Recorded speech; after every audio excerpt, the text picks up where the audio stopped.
Yan po. Hello po sa inyong lahat at welcome sa aking channel. Ito at muling nagbabalik ang inyong lingkod Pads Press TV. Kaya po sa video ito ay mapapanood po natin na kamakailan lang ay naghain na po ng reklamo at kinasuhan na po si Director Daryl Yap sa katauhan ni Bossing Vic Soto dahil po sa mga lumalabas sa social media na kumakalat na po ngayon ang teaser sa social media na kung saan ay nabanggit po ang pangalan ni Bossing Vic Soto na inaakusahan na yun nga inano si Pepsi Paloma na kinasuhan na po si Daryl Yap ni Bossing Vic Soto dahil po si Daryl Yap ay gumawa ng pelikula na sa talambuhay ni dating bold star na si Pepsi Paloma. Doon po sa teaser na yun, doon po nag-trigger at kumbagay marami na nagtatanong kung ano ba ang reaksyon ni Bossing Vic Soto dahil po sa teaser na yun, doon po nabanggit ang pangalan ni Bossing Vic Soto. Kaya po, bago po natin ituloy ang video, ay welcome po muna sa aking channel. At bago po natin ituloy, ay mag-intro po muna tayo.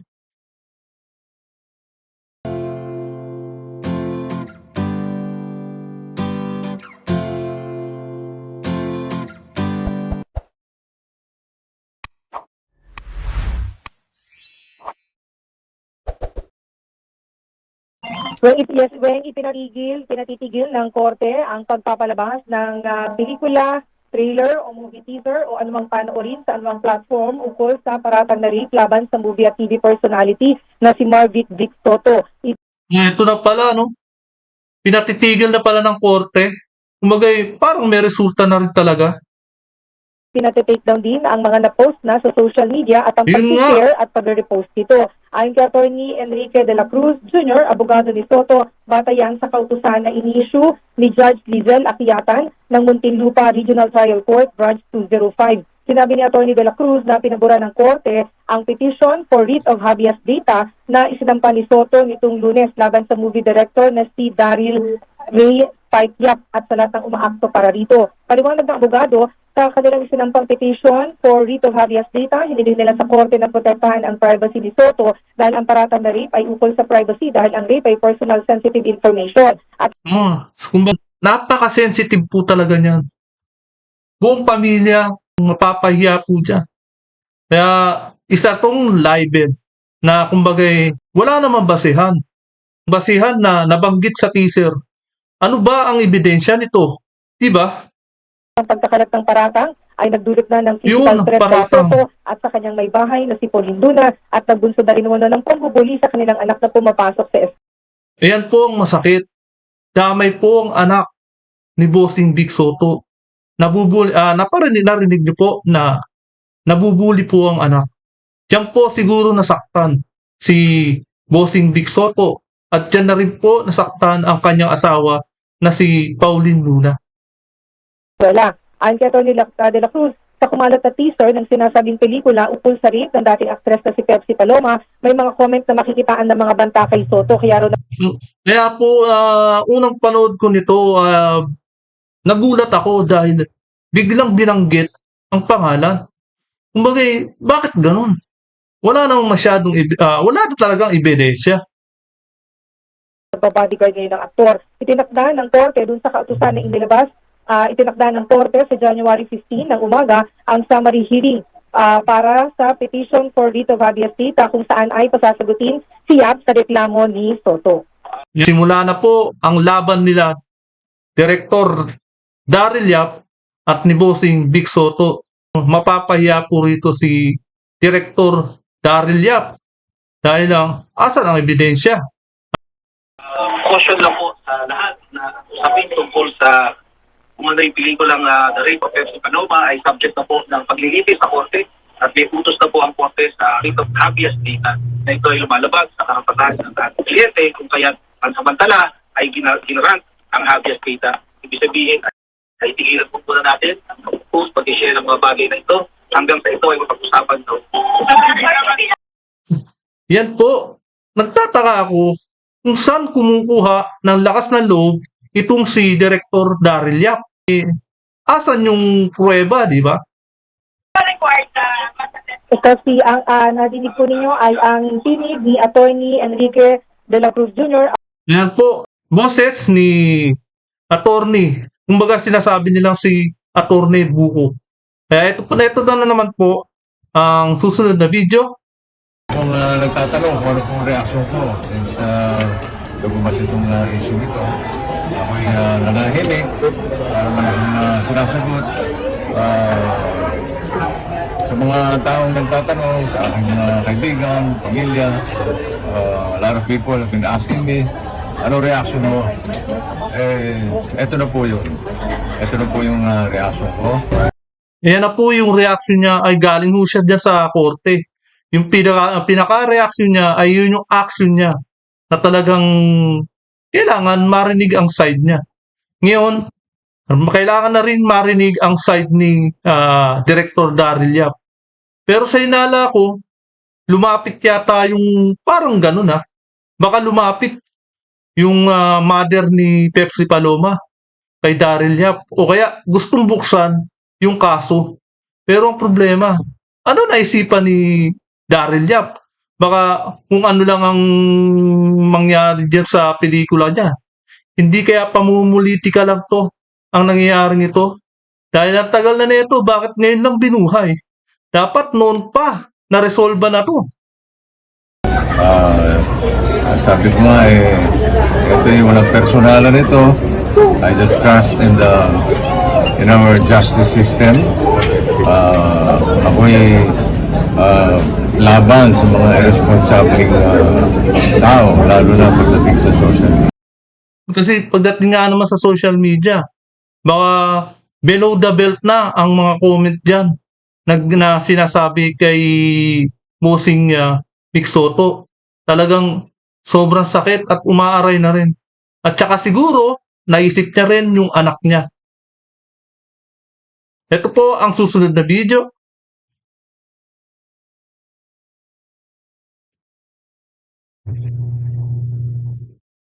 Na beses po na nagpahayag o nag-post ng mapanirang imputation yung respondent, kaya po 19 counts. Bawat post na mapanira ay isang count. Sino po ang mga nirereklamo or ano po, kinukumpara? Dito po sa criminal case, ang pinailan po natin ay si Mr. Daryl Yap. 19 counts of ano po, sir? Anong Cyber libel po. Ayan po, talagang kinasuhan na po siya ng libel. Ayan po ipaliwanag ni Atty. Buko. Ang case po natin ay cyber libel, anyone who caused the publication. So siya po ang sinasabi namin nag-cause ng publication ng mga malicious and defamatory Ito pong cyber libel na to ay ang author nito ay Tito Soto. statements. Sir, how about yung mga nag-share na? Merong hiwalay na kaso para doon. Yun po yung writ of habeas data na nauna na namin na-file. Sa palagay ko, marami talagang nag-share nito eh. Sa Facebook, talagang nagulat ako. Pero marami talagang nag-share nito sigurado. Hintay na lang namin ang utos ng korte kung ito ay kinakatigan o hindi. Pero sa kasong kriminal, ang may kasong kriminal lang sa ngayon ay si Mr. Daryl Yap. Sir, hindi po ba clarify lang namin? Ito po yung social media post na sinasabi kong ni-rate man. Yung teaser. Yes, yung teaser video ito. What about the film? Ano pag napalabas mo? Pag pinalabas, tsaka natin siguro i-evaluate kung may probable cause, kung mayroong basihan para kasuhan. Sa ngayon, ang basihan ng kaso ay yung teaser video na ipinalabas. Ito yung financial damages ba or ano po? Yes po, sa ilalim ng Cybercrime Act, o pwede pong humingi ng danyos ang nagrereklamo ng kasong kriminal. Kaya po kasama sa hinihingi ay ang moral damages. Magkano po? 20 million pesos.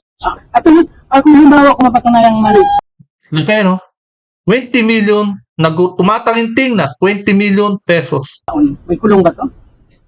Hintayin natin siguro sa korte no, na umabot ito at ang korte ang maghahatol ng pagkakulong. Meron po, may kulong. Ano ang prayer po ninyo?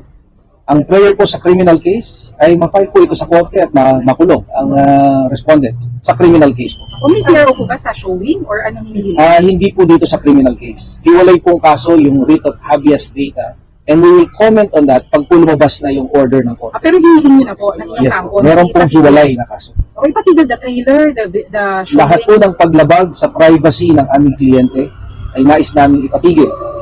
Kaya po sako po doon yung pagpapalabas ng anumang teaser video na sumasaklaw sa kanyang privacy na walang consent ng aming kliyente. At pero sinabi ni Bossing, wala daw nag-consult sa kanila, nagtanong man lang, ano Yun po ang basihan kung bakit Naghabla o kaya kinasuhan eh. Kaya lumapit na sa korte dahil wala man lang paalam sa kanila. Nabigla na lang lumabas yung teaser. Nakakagulat po talaga. kami ng writ of habeas data dahil walang consent. At sa ilalim ng ating Data Privacy Act, ang mga sensitive personal information, hindi mo pwedeng i-collect, i-process, i-share, i-disclose, ng Nabanggit na pangalan kagaya ni Bossing Vic Soto. Kahit po na celebrity yan. walang pahintulot ng data subject. Kaya yun po ang basihan ng reklamo. Attorney, hindi po ba kayo ng advance copy ng movie? Hindi, yung teaser video lang mismo ang aming basihan ng pagdidemanda. Attorney, when will you be knowing the verdict? Nararamdaman mo. Kaso, magpapaalam ka. Sasaktan talaga si Bossing Vic Soto niyan. We don't know yet kung kailan lalabas yung order ng korte. Sa ilalim ng rules, within 48 hours from the filing, maaari ng aksyonan ng korte ito. So ito ay na-file 2 days ago. 2 days ago. dito ba? Dito rin po sa RTC. So hinihintay po namin anytime today or tomorrow, probably, or Monday. So At yun nalaman niyo ba kung anong production outfit yung... Vincentiments po ang kasama sa kinasuhan namin dun sa writ of habeas data. Sino po may-ari? Si Daryl Yap. Attorney, anong sinasabi nito no? Tungkol sa mga nag-share, ng mga teaser, nagpo-promote ng pelikula, damay sila sa Rito Nagdokumento. Yes po, kasama po kasi ang paglabag sa karapatang pantao, hindi po pwedeng sabihin good faith. No? Kung alam mo mapanira ito, huwag mo nang i-share o i-repost. No? Dahil kasama ka sa nag-cause ng publication. Kasama ka sa naninira sa isang taong privado. Sir, paano yung freedom of expression na sinasabi sa paggawa po ng pelikula? Tama po, pero may limitasyon eh. Ang libel, At saka hindi naman na freedom of expression yun. Talagang paninira ho yun. Porkit na pumutok sa takilya yung pelikula niya. Eto at gusto niya rin pumutok sa takilya kung gagawin niyang pelikula. Pero masama. Libel ang dating niyan. ay hindi kasama sa pinoproteksyonan.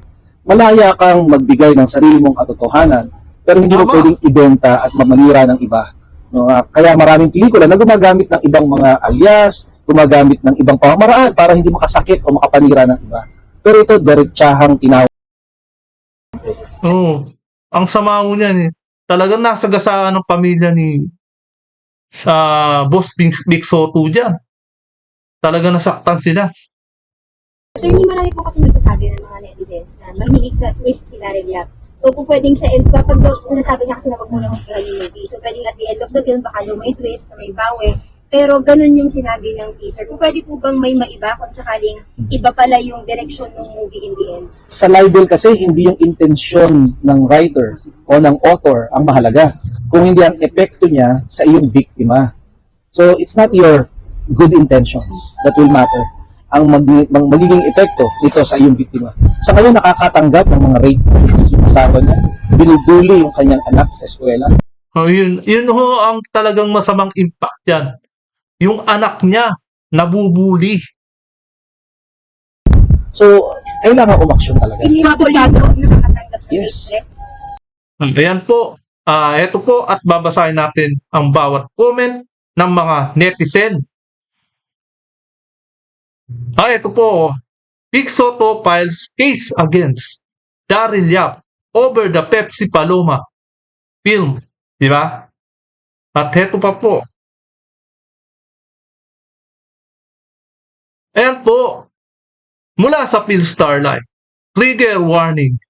This article contains mentions of, siyempre, Vic Soto is taking legal action against Daryl Yap after his name was mentioned in the teaser of the filmmaker's upcoming movie. of the Pepsi Paloma. Read the full story. Yan po. At heto naman po, Vic Soto's legal team has strongly denied accusation made in a teaser. At eto po, lilinawin ko lang po, wala pong, hindi ho totoo ang aming kliyente, hindi ho totoo itong na gawa-gawa lang po itong kwentong ito.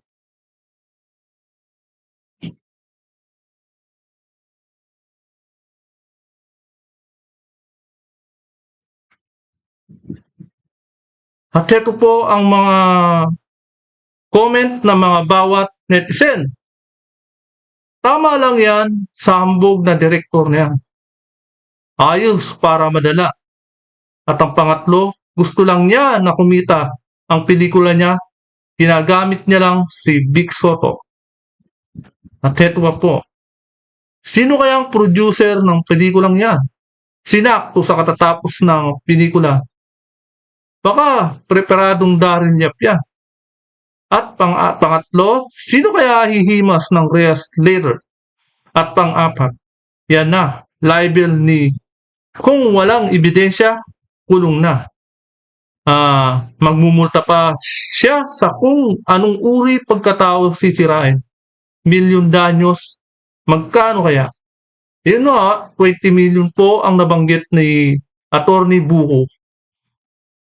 At heto po, masyadong maraming palamuti ang salita kaso walang pagpapatunay.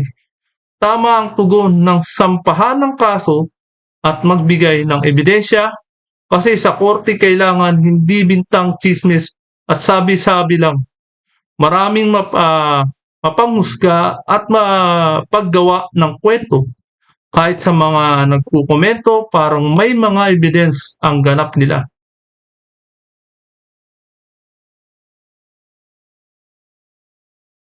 The best response, file a case. Kesa magpa-interview ka at kung ano pa masasabi mo. And para di na rin ma-interview siya ay anything else, say hey. Pwede magka-apekto sa kaso, di tatahimik na siya. Good job. The court will not believe based on her say. 19 counts of libel. Libel is a crime. 1 count is equal to 7 years of imprisonment. The sad part, they mentioned the 19 times in the movie. The court will ask to bring all the witnesses who tells the story to make sure that is true. At eto po ang pinakahuli. Planado yung paggawa ng pelikula yan. Umaga, may nag-utos at nagsusuport. Sa dami kasi ng pwedeng gawing true to life na mas interesting sa era na ito, binalikan pa yung natapos ng kaso na halos 5 dekada na ang nakaraan. Kaya yan po. Tapos na po. At yan po ang mga pahayag ni Bossing Vic Soto at ng kanyang attorney na si Buko. At yan po at sari-saring mga komento ng bawat netizen. Kaya hanggang dito na lamang po.